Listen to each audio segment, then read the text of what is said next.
Chapter 6 of Renegade. 3 days after he massacred the convoy in the Safed coal mountains, Yaqub led the donkey train carrying the seized cargo down the city's war-torn streets towards without being challenged. Parachinar was under the auspices of the Karom Agency, a part of the federally administered tribal areas of Pakistan. The military policed the city and neighborhood regions and patrolled the border, but corruption ran deep. For a portion of his cargo, Yaqub had tacit permission to conduct business within the city. Once Parachinar had been a beautiful place filled with orchards and breathtaking views of the surrounding snow-capped mountains. During that long time ago, tribesmen had hiked down out of the mountains to winter their livestock. Goats and cattle grazed on the lush green grass that had filled the valley. Before that, Mughal emperors had traveled from Delhi, India, to while away lazy summers in Parshinar. That had been back when the land belonged to Afghanistan.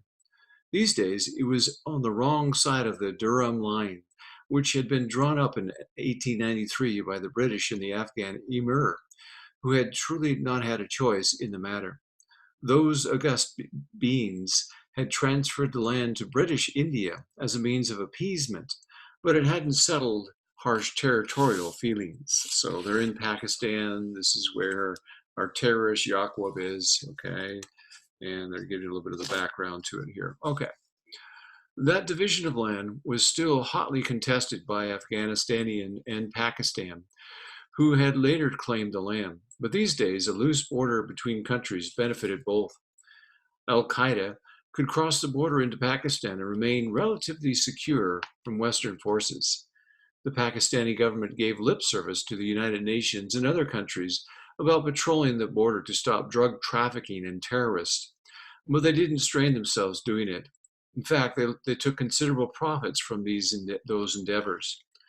Potholes covered the street like a pestilent disease.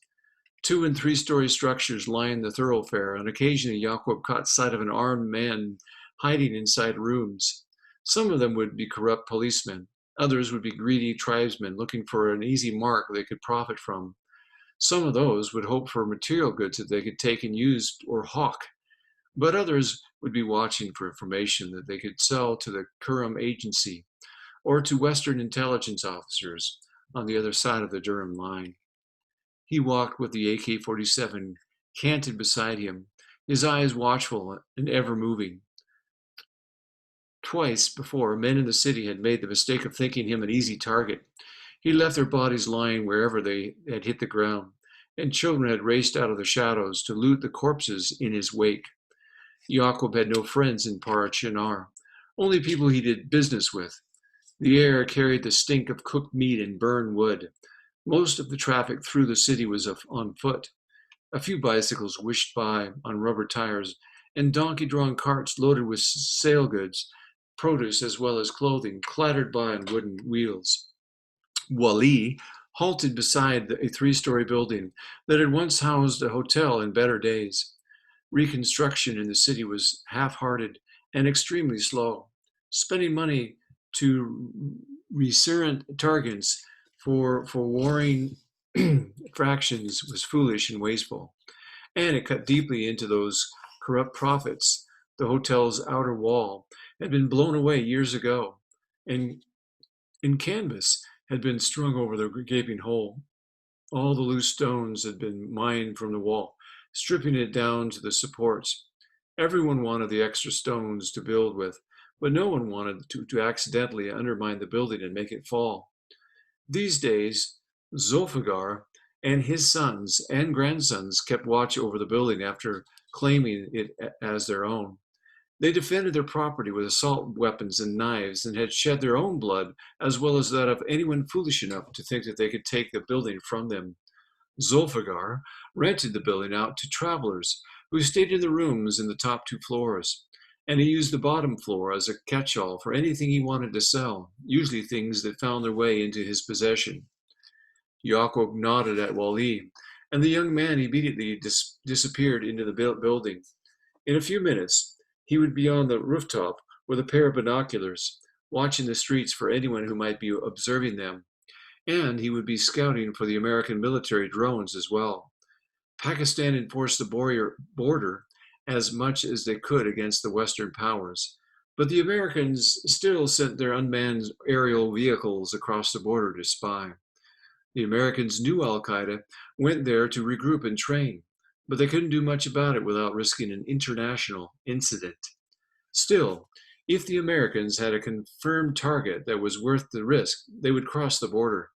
Osama bin Laden had discovered that, and he had died for letting down his guard.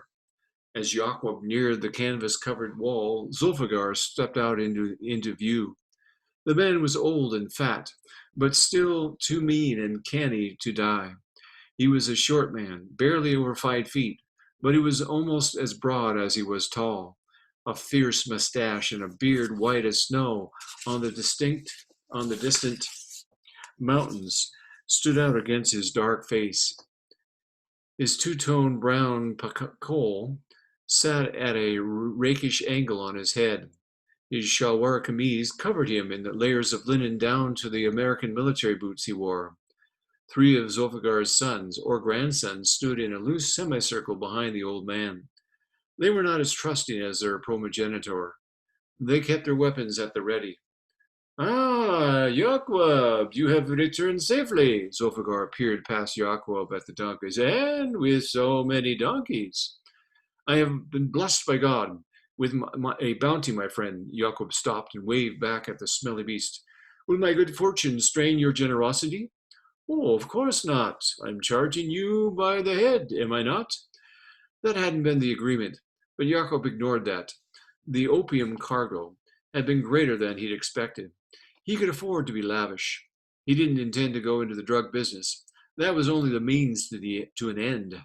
Yaqub forced himself to smile. Things went better with Zulfiqar if he smiled, and the old man had been useful over the years. "By the head it's better than by the foot." Zulfiqar laughed joyously and then turned to the men behind him and ordered them to pull the canvas aside. As the first of the donkeys plodded into the building, he faced Yaqub again. "There is a stall we have set up in the back. Your donkeys will be safe." "I won't be needing the donkeys. Perhaps you could broker a deal with someone in town to take them off my hands." The old man pulled at his beard, as if thinking on the matter. Yaqub was certain Zulfiqar was thinking more about how much he could charge Yaqub and still pad the amount he was going to sell the donkeys for. "Yes, I can find you buyers. Some will want the donkeys to eat. Others will want to use them as livestock. Are they good donkeys?" Zulfiqar walked over and began patting them on with knowing hands as they marched by. "They have been strong enough to walk through the mountains." "Good. I'll have little trouble finding buyers for such durable animals." Zulfiqar glanced at Yaqub. "How soon can I sell them?" "As soon as you wish." Inside the building's bottom floor, Zulfiqar called out to a half-dozen small boys sorting goods in one corner of the large room. Evidently, a fresh load of merchandise had found its way to Zulfiqar's door. The children listened attentively as he told them to scour the city for customers. Once the children had rushed through the canvas and out into the street, Zulfiqar turned back to Yaqub. "How long will you be staying? We never discussed this." "No more than 3 days. My business here will be over quickly." These days, Yaqub never dared stay overly long in any one place. The Americans had put a price on his head that was unattractive to some who thought they might escape the wrath of the men who followed Yaqub. Zulfiqar would never do such a thing because he could make a profit on Yaqub year after year. A one-time payoff wouldn't suit him. "Have you eaten?" "That is a long walk down from the mountains." "No, not since morning." "Then come, let me feed you." Zulfiqar headed towards the stairs. "I will wait, my friend, until all of my men can be fed." Yaqub never took any special amenities. He lived the same way and with the same benefits as his men did, and he fought on the front lines. This garnished their respect. Zulfiqar turned and nodded. "Of course, give me a few minutes and I can arrange a meal for them as well." "Thank you." Yaqub chose to be polite, though he knew the price of meals he and his men took were there would be added to Zulfikar's bill. While you are here, is anyone looking for you? Of course, the Americans. Zulfikar waved that away. They are your enemy. They are always looking for you. Is there anyone new? No, but I am meeting the Russians tomorrow. I will be better. I was better to get that information out of the way quickly. It was better to get it out of the way quickly. Zulfikar would know soon enough.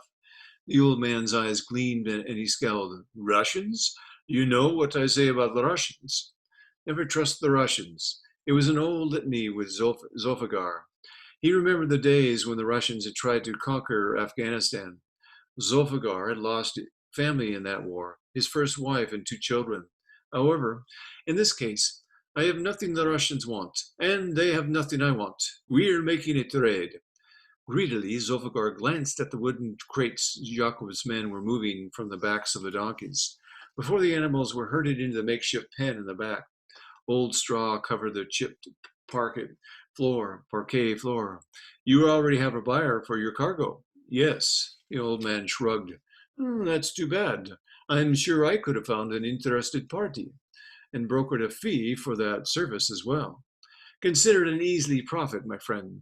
Since I already have the buyer, that responsibility is lifted from your shoulders. You will still get your cut for providing shelter for us. Good. Then, because you are my good friend, I will tell you that there is an American CIA team here in the city. Weariness thrummed through Jacob. The old man had held back information from him before, thinking each time to sell it off when the time was right. Once before, the knowledge that Zulfikar withheld had resulted in bloodshed, though Jacob had lost none of his men. It is all right, Jacob. They do not look for you. Then, what are they looking for? Zulfikar gave an exaggerated shrug. They're Americans, always nosy, always poking around in things. It is their nature. Jacob thought about that. How many of them are there? 3. A small team only. They have 2 Pushton guides, but the Americans are very good with the language themselves. You know where they are? Zulfikar grinned. Of course. Perhaps we can come to an arrangement for some information as well. I'm sure we can, my friend. At 9 o'clock in the morning the next day, Yakub met with the Russians in a building that was in much better condition than the one Zulfikar had claimed. He had met these Russians before, but Yakub trusted no one. He was waiting for the day that they turned on him, so he arrived at the meeting heavily armed. Faisal and Wali accompanied him, the former because he spoke Russian much better than Yakub, and the latter because he was death itself in a closed-in space. Wali was 20, but a faster man with a gun or a knife Yakub had never seen. The young man had a killer instinct as well as never spoke unless he had something to say. He had an old burn scar that molted the flesh on the left side of his face, and he never said where he'd gotten it, though Jacob had come to believe it was something from the man's childhood days. Wali's father was an evil man, and had resented the fact that Jacob had taken the son, but not the sire. Jacob, it is good to see you. Pavel Borisov was a giant of a man, 6.5 feet tall and broad-shouldered. He had been Spashnish, a member of the USSR's Special Forces. That had been before the Berlin Wall fell, and before Russia embraced capitalism. Since that time, he had gone into business for himself as a munitions broker, funneling Russia's overstocked arsenal off to terrorists and drug dealers. A neatly trimmed mustache and goatee punctuated Borisov's lean, wolfish face. He wore clothing that let him blend into the city. His breath smelled of vodka in excess. 4 armed men sat on the chairs along the back wall. All of them possessed military bearing and were focused on Yakub and his 2 compatriots. Borisov waved to one of the chairs in the small suite he had commandeered for the meeting. Yakub sat at the table. I know you don't drink, but might I offer you some tea? I have a fresh pot. Thank you. No, I have breakfasted this morning. I would rather get to the business we have. Of course, Borisov spread his hands. You have the opium? I do. Jakob reached under his shirt and took out a small paper-wrapped bundle. He unwrapped the contents and plopped the grayish-black ball onto the scarred table. The lump was almost as big as Jakob's fist. Borisov pointed at the lump. May I? Jakob nodded and dropped his hand into his lap, fingers only itches from the pistol that he had hidden there. Quietly, Borisov produced a clasp knife, opened it, and sliced off a small piece of the opium. The Russian took a small bottle from his pocket and set it on the table. He opened it and then lifted the eyedropper and let a few drops of the clear liquid fall onto the dark tar. Jakob knew the liquid was Marquis Regent and was used to test the purity of drugs. Within seconds, the opium lump turned a grayish reddish brown. Borisov smiled and looked at Jakob. Have you tested this? No. It is very pure. Then it is worth the price we agreed upon. The Russian put the bottle in his pocket and leaned back in his chair. It depends on how much of this you have. Several kilos of it. Borisov ran his fingers through his goatee and smiled. Good, because I have for you, what I have for you is very expensive. I think you will be pleased. I have enough to cover the price of these materials we agreed on. Show me. Jakob got up slowly from the table and walked to the window to his left, overlooking an alley 2 stories below. 4 of Jakob's men guarded a donkey-drawn cart. Join me. Borisov approached and peered out, cautiously pulling the curtain to one side. The Russian was not a trustful man, and knew that he presented himself as a target. His men knew it too, and they shifted so that they would be ready to bring their weapons to bear if need be. Jakob motioned with his hand, and 2 of his men below pulled back the canvas tarp to reveal small wooden boxes of opium that had been packed in. Licking his lips, Borisov nodded towards the cart. All the boxes contain opium? Yes. Of the same grade? It is all obtained in the same place. You would know about such things more than I would. All right, Borisov grinned. You are very thrusting these days, Jakob. I can remember a time when you would have been much more cagey about trading goods. Jakob tapped the window pane. Not as trusting as you think, I am afraid. Across the corner, one of Jakob's fighters briefly stepped into view. The young man held an RPG-7 on his shoulder and was locked onto the window where Jakob stood. Borisov stopped grinning and stepped back from the window. Both of them knew the RPG's missile could punch through the window and kill everyone inside. I trust, but only so far, Jakob turned to the Russian. Now, show me what you have. Of course, Borisov snapped his fingers at one of the men, who quickly got up and retrieved a metal equipment box lying along the back wall. Without a word, the man placed the box on the table, flipped the catches, and lifted the lid to reveal a long, slim tube. Below it was another, longer tube that tapered from one end to the other. The second tube was mounted to a pistol grip and measured almost 2 meters in length. Drawn by the lethal beauty of the weapon, Jakob slid his fingers across the greasy surface. The link between him and the destructive power of the device was almost divine. Still, he wanted more. He glanced at Borisov. I already have rocket launchers. The Russian nodded but looked amused. You do, but not like these. This is a missile launcher. He patted the weapon as if it were a faithful steed. These are very hard to get, and my country would kill me if they knew that I was selling them to you, especially in exchange for opium. Jakob didn't know if Borisov was lying or not. Opium flowed across the Durand line and into Pakistan almost as if by osmosis. From there, it was proceeded into heroin and moved into other places, processed into heroin, including Russia, which had a growing heroin problem. This is one of the latest man-portable infrared homing missiles, designed as a surface-to-air attack weapon. It's called a 9K-38 Igla, and once it has been locked onto a target, it fires a missile carrying over a kilo of explosives in its warhead. Borisov modeled an explosion with his hands, placing them together and then breaking them apart with outspread fingers. Whatever aircraft it hits, that aircraft is coming down. Excitement flared through Jakob. Throughout his war against the Westerners, he had never gotten his hands on such a weapon. He kept himself calm. How far out can it be used? Just over 5 kilometers. Borisov grinned. When your people use those RPGs, which are fine weapons, they are practically in the teeth of your enemies. With the Igla, you are not. He paused. I should imagine these would be quite the terror against an airfield. If you fire them from 5 kilos out, the Americans can use their defensive systems. They have a very good defensive systems. Borisov frowned a little at that. So you trade off, get closer, not too close, and use them. The missiles travel at 800 meters per second.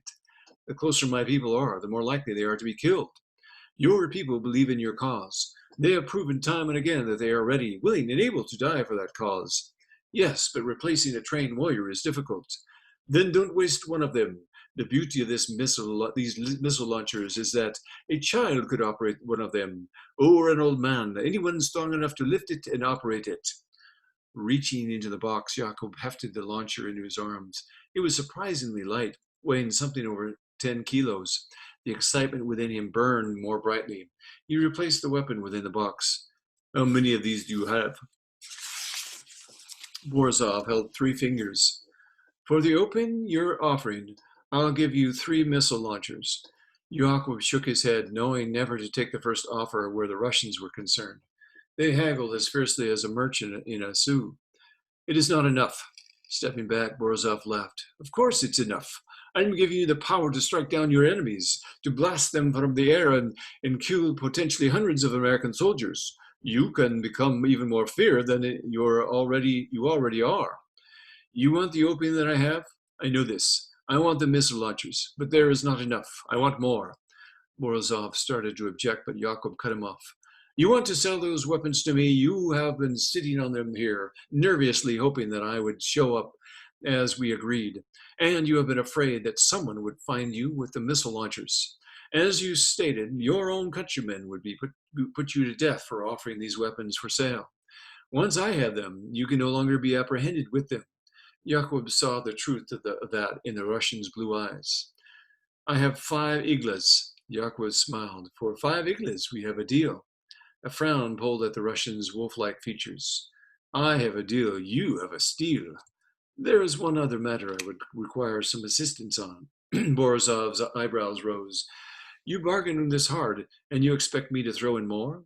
Perhaps it will benefit both of us. Yakub ran his hands over the missile launcher's case. I have been told there is a CIA team in the city. I want them. You can kill them yourself. Why ask me? Because I want to take these men alive. I have use for them. End of chapter 6.